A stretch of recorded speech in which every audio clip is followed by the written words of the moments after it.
Hi friends, இன்றைக்கி என்ன பார்க்க போகிறோன்னா நம்ம டைலர் ஷாப்பில் 2026ஓட ஸ்டிச்சிங் சார்ஜ் எவ்வளவு நம்ம ஷாப்லேருந்து தான் பார்க்க போகிறோம்.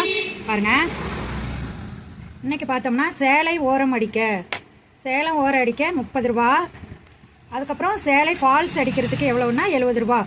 அதுக்கப்புறம் பார்த்தீங்கன்னா டாப்ஸ் தையல், வெறும் சைடில் தையல் ஓட்டி ஸ்லீவில் தையல் மட்டும் ஓட்டுறதுனா 30 ரூபா. அதே வந்து டாப் கை வந்து ஸ்லீவ் டிச் பண்ணி சைடில் தையல் ஓட்டணுன்னா 50 ரூபா நம்மக்கிட்ட. அதுக்கப்புறம் பார்த்தோம்னா நைட்டி நார்மலாக தையல் ஓட்டி ஸ்லீவ்லேயும் பாடியிலையும் தையல் ஓட்ட 30 ரூபா. அதே மாதிரி நைட்டியை வந்து மடிச்சு அடிக்கிறது, கீழே மேலே கை கீழேயும் ஸ்லீவ்லேயும் கீழே பாட்டமும் மடிச்சு அடிக்கணும்னா மடிச்சு அடித்து தையல் போடணுன்னா 50 ரூபா. அதே மாதிரி பார்த்தோம்னா நைட்டி டிச் பண்ணுறதுக்கு 150 ரூபா. ஒரு நைட்டி கிளாத்தை கொண்டாந்து கொடுத்து டிச் பண்ணணுன்னா நம்மக்கிட்ட 150 ரூபா. அதுக்கப்புறம் பார்த்தோம்னா ஜீன்ஸ் பேண்ட்டு கீழே வந்து அடிக்கிறதுக்கு 50 ரூபா. கட் பண்ணிவிட்டு ஹைட்டை குறைச்சி அடிப்பாங்க இல்லையா, அதை அடிக்கிறதுக்கு 50 ரூபா. ஹைட்டை குறைச்சி திரும்பவும் மடிச்சு அடித்து கொடுக்கணும். அதுக்கு ஜீன்ஸ் பேண்ட்னால 50 ரூபா. நார்மல் பேண்ட்டுனா 30 ரூபா.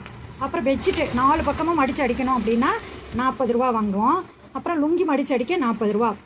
ப்ளவுஸ் வெரைட்டி பார்த்திங்கன்னா நம்மக்கிட்ட வந்து 7 வெரைட்டி இருக்குது. என்னென்னா பாருங்கள், ஆயா ப்ளவுஸு தைக்கிறதுக்கு 100 ரூபா வாங்குகிறோம். ஆயா ப்ளவுஸுனால் பட்டி இருக்காது, அப்படியே மடிச்சு அடித்து 4 டாட் மட்டும் பிடிக்கிற மாதிரி இருக்கும். அது தைக்கிறதுக்கு 100 ரூபா வாங்குகிறோம். அதுக்கப்புறம் பார்த்தோம்னா சாதா ப்ளவுஸு நேர்கட்டு அந்த மாதிரி நேராக போட்டது. ஸ்ட்ரைட் கட்டுக்கும் கிராஸ் கட்டுக்கும் வித்தியாசம் இல்லை, இருந்தாலும் உங்களுக்கு புரியணும்னு சொல்கிறேன். நேர்கட் ப்ளவுஸுக்கு 170 ரூபா.